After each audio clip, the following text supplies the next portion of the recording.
On the road with the Western Ag Network. Brought to you by AgRisk Advisors. Hi everybody, well the Western Ag Network is on the road again this week in Pendleton, Oregon for the 55th Annual Public Lands Council Annual Meeting. Joining me as always is Lane Nordland. And Lane, what an important week for public lands ranchers across the entire West as they converge this year here in Pendleton, Oregon, just a few days away from their world famous Pendleton Roundup. Yeah, the Pendleton Roundup gets underway in just a few days, and they're expecting over 70,000 people to be out here. Town's about 16,000 people. So it's just great coming out here and talking with fellow cattle and sheep producers at this year's event. And, you know, Russ, we should mention our friends at AgRisk Advisors are helping us bring these conversations to you back home. For more on AgRisk Advisors and all of their risk management tools for farmers and ranchers, just visit agriskadvisors.com. Well, we're going to have a great little segment here today, catching up with the men and women that graze on federal lands across the West. We're going to turn it now to a quick conversation I had with Colorado rancher and president of the Public Lands Council, Mr. Mark Roeber. Well, the 55th Annual National Public Lands Council Annual Meeting is underway right here in Pendleton, Oregon. And joining us here today is Colorado rancher and president of PLC, Mr. Mark Roeber. And Mark, as we gather here, folks are coming from across the West. And usually folks are coming to Pendleton this time of the year for the roundup and enjoying some pro rodeo action. But what's it mean to come up here and just really focus on all these issues that impact federal lands grazers here this week? Well, you know, it's great. And the thing about coming to Pendleton is that we've got such a mix of the history behind a lot of ranching in the West, mixed with trying to develop policy and issues to take us forward into the future. So it's really a perfect fit.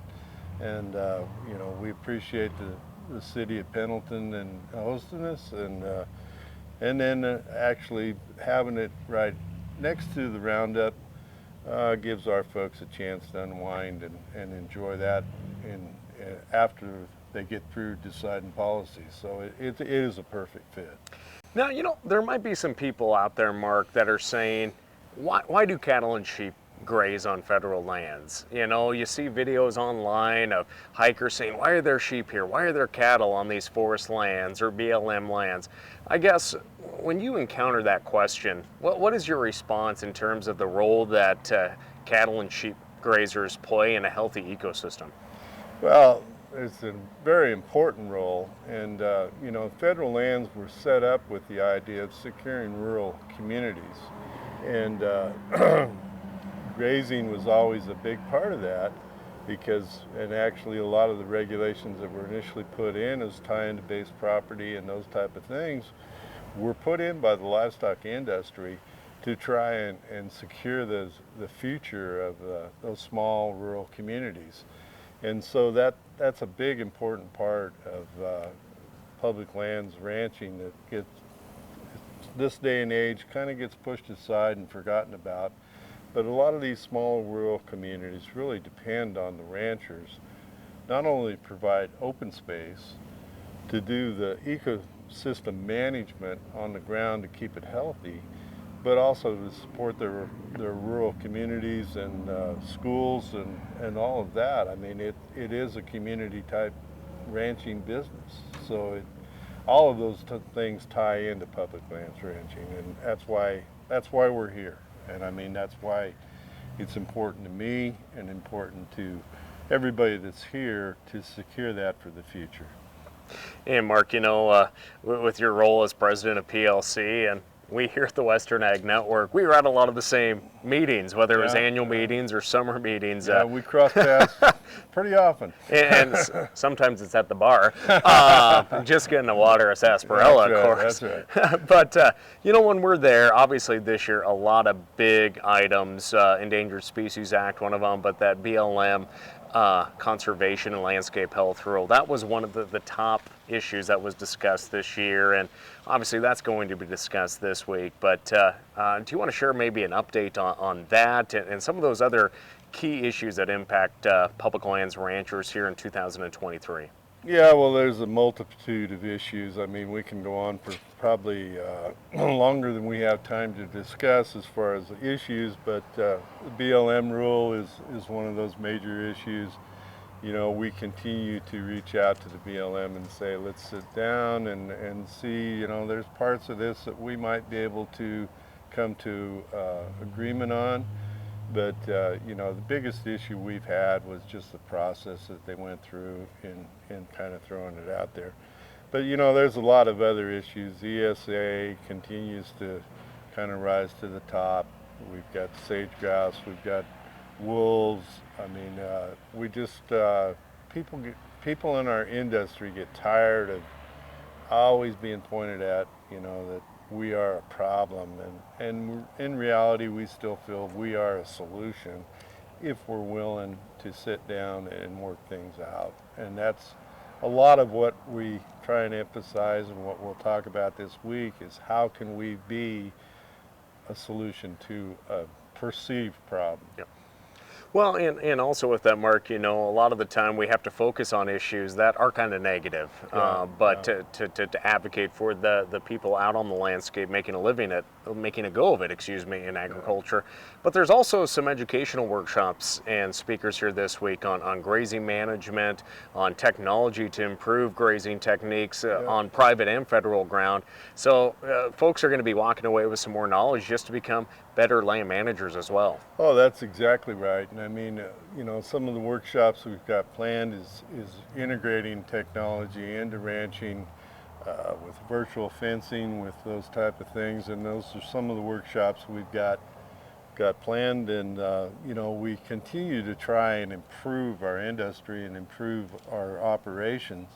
And, you know, when you look at labor, and that's the biggest difference between now and 100 years ago, is trying to come up with enough hands to get the job done. So technology and artificial intelligence, or however you want to phrase it, is a big part of that. And we want to be at the forefront of making that available to our constituents, and really helping the ranching industry move into the next century. So my next question is, obviously I see your hotel room right behind us here. We got the Krebs Sheep Company rolled in. Skye and Penny Krebs rolled in their sheep camp here for you. That's I mean, right. Are you looking forward to staying in the sheep wagon here tonight? Oh, yeah, well, I don't know whether I'll be personally staying in it, but I've looked inside and it is pretty nice, you know, so it might work out that way. You never know. Well, again, a lot of big topics happening this week, and you know, Mark, my last area, you know, our founder of Western Ag Network, Evan Slack, he would always say, higher, Higher. for these cattle prices, and we are seeing the sheep market. It has definitely firmed up a lot more here in 2023. But you know, as a producer there in Western Colorado, what's it been like? You know, we've gone through quite a lot here in the cattle business, but as a producer going through 2023, what's that been like watching these cattle markets this year? Kind of unbelievable in a lot of ways. You know, we aren't going to complain because of prices. That's the one thing we don't have to complain about. And we're getting some weather changes. You know, the future looks bright. Let's put it that way. With cattle prices the way they are, and weather kind of cooperating anyway, of maybe making the turn, things are looking up, and we, you know, just look forward to the future and being able to provide this country food and fiber. Well, again, Mark Roeber joining us here today, and we're going to have a lot more coverage here this week from the National Public Lands Council meeting in Pendleton, Oregon, talking about the future and the present of grazing on federal lands and the role that cattle and sheep producers play in healthy habitat, animal management, and range management as well. Again, a big thank you to our friends at AgRisk Advisors for helping us bring you these conversations. For all of our friends back on the home place here this week. And if you'd like more of our coverage, visit us online on our Facebook page and the Western Ag Network YouTube page.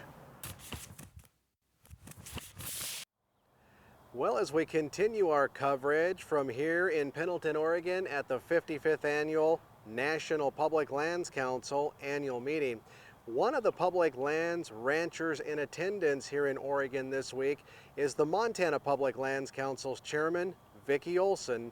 out of Malta, Montana. And Vicki, as we tackle some very important issues for public lands ranchers like yourself, given everything that's going on with politics, the Biden administration, and just society in general, how important is it now more than ever for public lands ranchers like yourself to come together at important meetings like this and speak with a unified voice for the livelihood of their industry?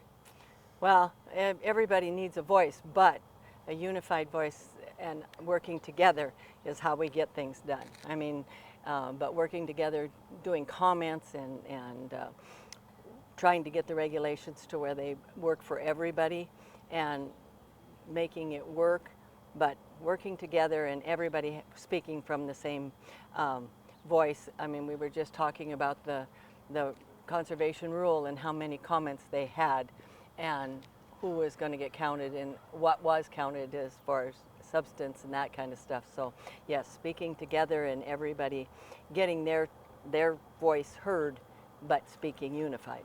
You know, speaking of the BLM's new conservation rule, which kind of blindsided a lot of the folks in the public lands ranching industry earlier this year, speak to that new BLM rule and just what sort of impact it would have not just on ranchers, but a lot of others that utilize America's federal lands. Well, it really did surprise a lot of people because we thought we'd been working with them fairly closely and everything, and then for this to come out and we just had the deputy director speak, and she said that all the BLM had worked together, but I know there was, speaking for Montana, the ones I talked to had no clue that it was coming, and we who thought we were working with her did have no idea that it was coming. And as far as affecting us all, I mean, they keep saying it's not going to, but I think it could affect everybody, and not just ranchers, but environmental people and conservation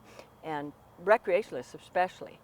And I have no idea how they think they can put a conservation rule over top of a grazing lease. You know, I mean, that to me just doesn't, the paperwork in that is mind-boggling and to me. I mean, we've got things that are working, but if they apply this, put all this conservation money, and I don't know how they're going to do that either because they don't have enough employees now to do the work that they need done, much less add all this other stuff on top of it. And so it's a very confusing rule, and this idea of them using ACECs and accelerating the use on those, because I don't know about you, but the ACECs I've seen, the rules on them and what you can and can't do on those lands is very restrictive, and that was going to affect, like I say, not only ranching, but everybody that wants to use the.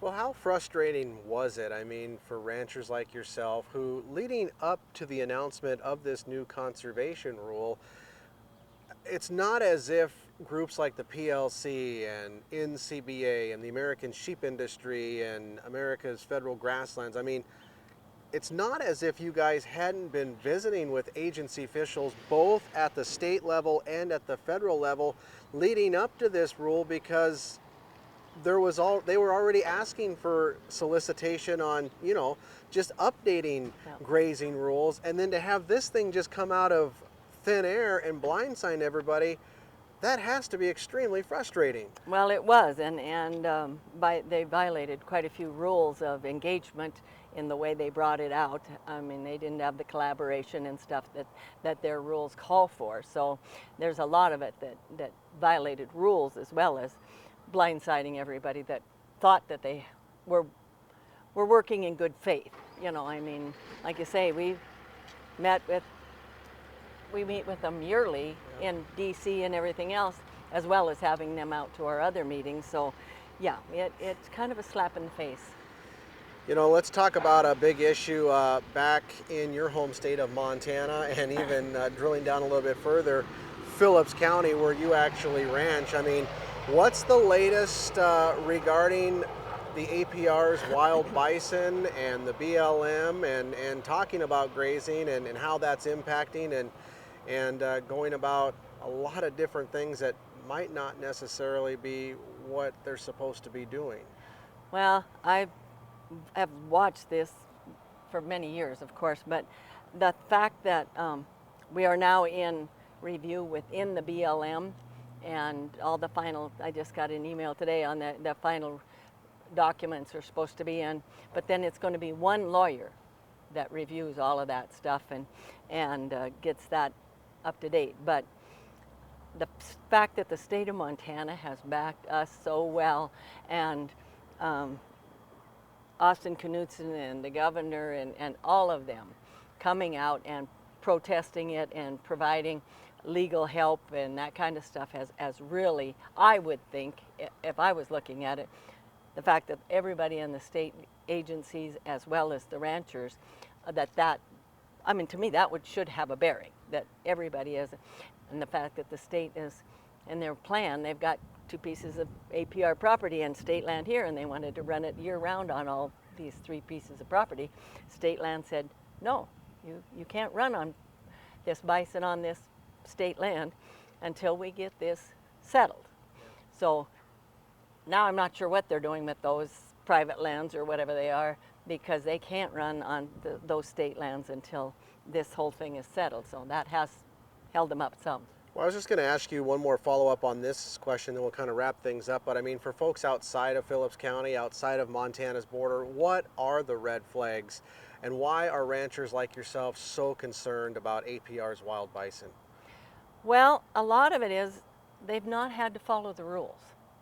I mean, we have one spot where they put up electric fence, and in order to check on it, 18 miles electric fence. They dropped a blade and went down that 18 miles with this blade.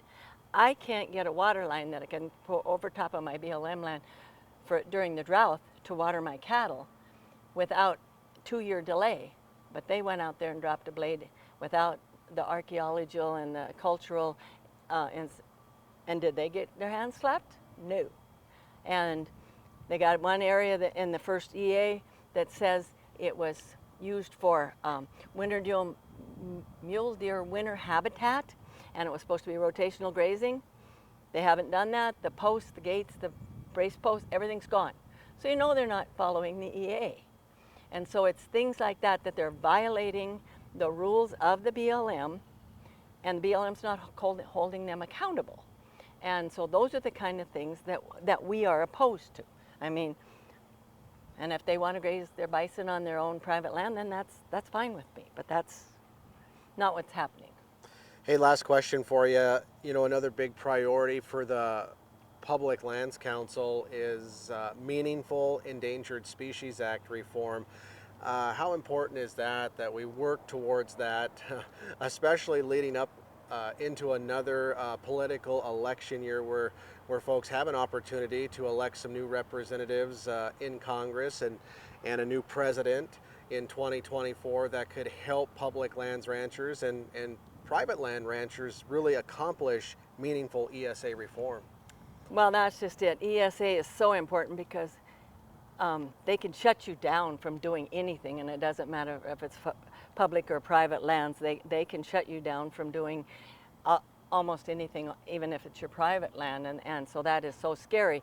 And then with the new section, the 10J rule, where they can actually designate where there isn't even historical habitat, historical use, and you know, those kinds of things, you know, okay, yeah, we've had them here, but we're going to designate this over here without even ever being there. And so there's a lot of scary things, and yes, who you elect may have a big bearing on that, because we thought we had some good reform on the Endangered Species Act, and that was all put on hold, and things have really changed in the last 2.5 years, so yes.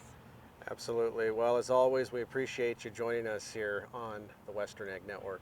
Well, thank you, Russell. Again, we've been visiting with Vicki Olson, the Montana Public Lands Council Chairman from Malta, Montana, here at the Public Lands Council's annual meeting in Pendleton, Oregon. For more information about PLC or to become a member today, just visit them online at publiclandscouncil.org. Ready for a real PRF partner?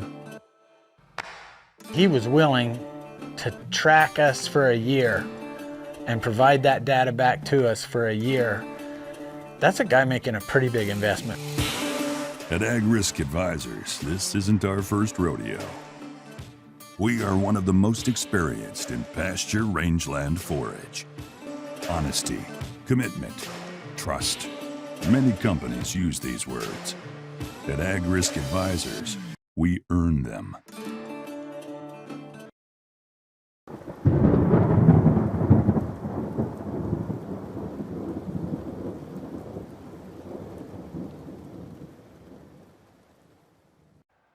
As we come back with more conversations on the road this week from Pendleton, Oregon, where the 55th National Public Lands Council meeting is underway, we find ourselves in my hotel room for the week.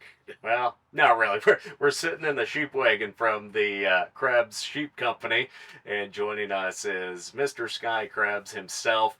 He is a rancher right here in Oregon, runs cattle and sheep, and you're also the Region 5 Vice President for the National Cattlemen's Beef Association, and you wheeled in the old sheep wagon here just for folks to kind of see. But I was joking earlier that Mark Roeber was staying in this week. Yeah.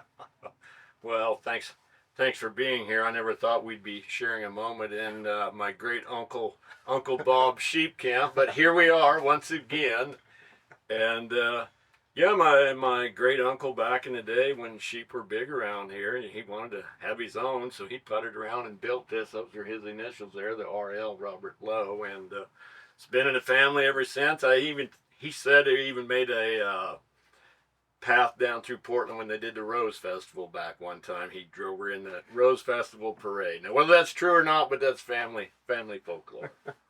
Well, Skye, we're gathered this week, and a lot of issues that impact ranchers, and specifically ranchers that graze on federal lands. But before we jump into that, let's just talk, how far away are we from your guys' home place? And let's just talk about the operation and running cattle and sheep out in this neck of the woods. Well, sure. We're actually, Pendleton sits right between our summer headquarters and our winter headquarters, so it's perfect. It's 80 miles either way is home. So we winter down here on the Great Basin, real low elevation ground, 800 feet or less, bunch grass, sagebrush, and stay there till about the middle of May, and then we move all the sheep and cows up to our summer operation up out of Wallowa, and it's higher elevation, timber, meadows, stay there, ship the lambs, wean the calves. Come about November, we move everything back down. I've said it before, we're too dumb to change, too stubborn to quit, so we'll just keep doing it. So that's kind of the basics of what we do. So do you have grazing permits from both the Forest Service and the BLM then, or just one of the agencies? No, we deal with a BLM permit on our winter range and a Forest Service permit on our summer range. They're the sheep permits. The cows aren't permitted. They run on private ground. So yeah, we deal with both agencies, have for generations. Well, obviously all summer we've been talking about the proposed BLM conservation and landscape health rule, and really the main takeaway is that ranchers are just upset that they weren't even included in the rulemaking process. And we did have an official from the BLM that just addressed attendees here this week. I guess what was your reaction in terms of having the BLM? It's great that they came and spoke, but what was your overall reaction from the BLM's comments here today? Well, we appreciate them being here. Obviously, we'd been concerned from the beginning with the process. Why did it come down this way? She addressed that a little bit today. And where it goes from here, we don't know. These conservation leases are very controversial. It violates FLPMA, violates Taylor grazing. I think it was even litigated once, and the ruling was you can't do that. But that's above my pay grade. That's just what we hear from policymakers. So then when they did the outreach at these groups, they were all really centered right around a metro area, so of course they were stacked with people that aren't vested in the public lands, like the ranching community. So I hope we can continue to work it out. I'm not super optimistic we're on a positive path, but that's just me speaking.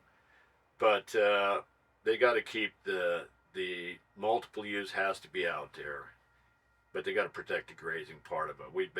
We're the ones that are the true conservationists and sustainability. So we'll see. Continue work.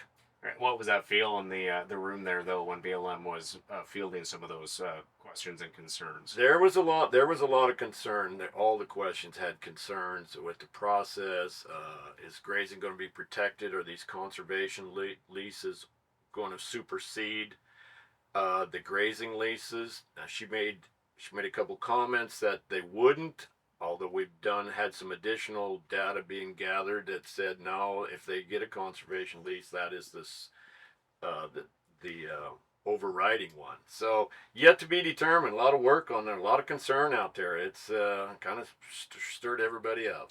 What about some of the challenges or opportunities with Forest Service permits? Well, of course, there's always challenges, but one that's just kind of come up, and it's we've kind of painted ourselves into a corner a little bit, is the MIMS monitoring, multiple indicator monitoring. And for years with these endangered species, steelhead, salmon, bull trout, you name it. Well, in the beginning, we did a lot of exclosures. Well, let's just exclude the livestock from the Krebs and make water gaps every now and then so the livestock can water. Oh, that was great. It all worked. Well, then when they switched over to MIMS monitoring, they said, well, we got to have designated monitoring areas, and you're supposed to have, I believe it's 200 feet. So we go into these pastures where 2.5 miles of the 3 miles have been fenced out, but the only thing left to monitor is these water gaps, which is the high impact area, which it says right in the MIMS protocol, you can't use high impact area, but it's the only thing left. So we're kind of stuck in a quagmire of, well, this says this. Well, we've already done this mitigation. Where did we get rewarded for that? So we've had some meeting with the Forest Service, and we're agreed that this needs to be readdressed, and maybe that protocol needs to be modified. So another work in progress. Well, I know it's a busy day and a lot of stuff going on, but Clint, I guess or Clint, that's your brother's name, sorry. Skye, I guess, what is the message you have for your fellow grazers out there that aren't able to make the PLC meetings, but just a message you have and the importance of being engaged on the county, state, and national level? Well, the Public Lands Council is the mothership of permittees out there. I mean, all the groups work together on that, but when it comes down to overall policy and having a presence at DC, it's the Public Lands Council, and of course we have our partners. I mean, work great with NCBA, work great with ASI and the grasslands. So it's a good working relationship, and as we saw during COVID, NCBA and PLC were the two ag organizations that stayed open and were there at the table. So I hope that resonates in the country that, yeah, we're out there working on behalf of grazers. If you can't be to the meeting, at least send in your dues. That's the easiest thing to do, is write the check, because it's money well spent. Guys in a room, or guys and gals in a room, rock solid people, and dedicated to keep grazers out there. Well, again, Skye Krebs, we're pretty much in his backyard here in Pendleton, Oregon this week, and we'll continue to have more of these conversations with cattle and sheep producers attending this year's Public Lands Council. And a big shout out to our friends at AgRisk Advisors for helping us bring you the coverage from this year's event. And Lane, these are just a few examples of the many great conversations we've already had here in beautiful Pendleton, Oregon at this year's Public Lands Council annual meeting. Yeah, we're going to continue to have more of those throughout this week's meeting. Make sure and watch the streams on Facebook Live, YouTube, Twitter, X, or whatever it is nowadays, and along with all the other ag news that impacts farmers and ranchers across Western Ag Network country. And a big thank you to our friends at AgRisk Advisors for bringing you our conversations this week from Pendleton. For Russell Nimitz and the entire Western Ag Network crew, I'm Lane Nordlund reporting from the 55th Public Lands Council annual meeting here in Pendleton, Oregon. On the road with the Western Ag Network. Brought to you by AgRisk Advisors.